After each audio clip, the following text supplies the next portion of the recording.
ঢাকার পাশেই দৃষ্টিনন্দন মুরাপাড়া জমিদার বাড়ি। শীতলক্ষার কুল ঘেঁষা নারায়ণগঞ্জের সবুজ শ্যামল গ্রাম মুরাপাড়ায় অবস্থিত ঐতিহাসিক এই বাড়িটি।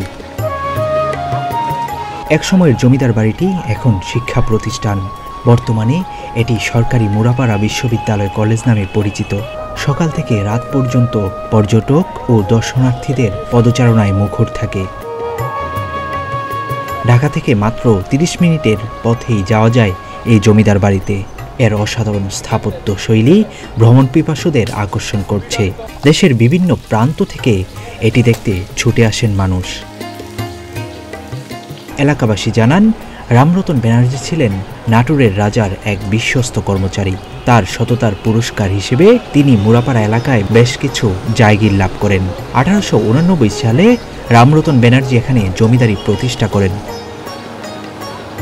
40 একর জমিতে 95টি কক্ষ বিশিষ্ট বিশালাকার দৃষ্টিনন্দন জমিদার বাড়িটি তৈরি করা হয়েছিল। প্রাচীন জমিদারদের রাজকার্য সহ বিভিন্ন কাজে এসব কক্ষ ব্যবহার করা হতো। মন্দির, রাজকক্ষ, অতিথিশালা, কাচারি ঘর এবং বৈঠকখানা, এমনকি আনন্দ উল্লাসের জন্য আছে নাচগড়ও। জমিদার বাড়ির উত্তর দক্ষিণে লম্বা 2 তলা একটি দালানকে কেন্দ্র করে বিশাল আয়তনের এই বাড়ি। হাতের বামে 2টি মন্দির, তার পেছনেই বিশাল আমবাগান।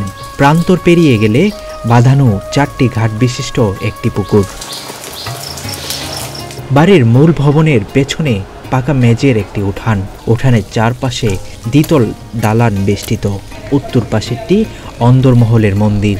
ভবনের এই অংশের পেছনেও আছে আরেকটি দালান।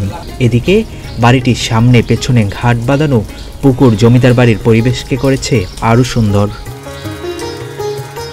1947 সালে দেশভাগের সময় জমিদার জগদীশ ব্যানার্জি দেশ ছেড়ে কলকাতায় চলে যান। এরপর বাড়িটি পরিত্যক্ত অবস্থায় ছিল। 1948 সালে তৎকালীন সরকার বাড়িটি দখলে নেয়। দেশ স্বাধীন হওয়ার পর 1986 সালে বাংলাদেশ প্রত্নতত্ত্ব অধিদপ্তর বাড়িটির দায়িত্ব গ্রহণ করে প্রত্নতাত্ত্বিক স্থাপনা হিসেবে তালিকাভুক্ত করে। অনেক বছর আগে ওনারা হিন্দু জমিদাররা এখানে থাকতেন। তো এই জমিদার বাড়ি থেকে অনেক সময় যখন এলাকা ছেড়ে দেশ ছেড়ে যখন চলে গেছেন, এই প্রতিত জায়গাটার মধ্যে খালি জায়গা পড়ে রয়েছে। তখন আমাদের যেই সরকার ছিল তখন ওই আমলে, এবং প্লাস হচ্ছে আমাদের এলাকার এমপি ছিলেন, ওরা একত্রিত হয়ে তখন এই জায়গাটাকে তারা একটা কলেজ রূপান্তরিত করেছেন।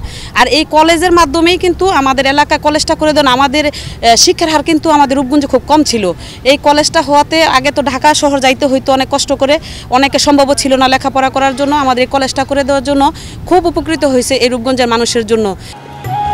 ঢাকার সায়দাবাদ, গুলিস্তান অথবা যাত্রাবাড়ি থেকে যে কোনো বাসে রূপসী বাসস্ট্যান্ড অথবা বুলতা নামতে হবে। তারপর সেখান থেকে সিএনজি কিংবা রিকশায় যেতে পারবেন মুরাপাড়া জমিদার বাড়ি।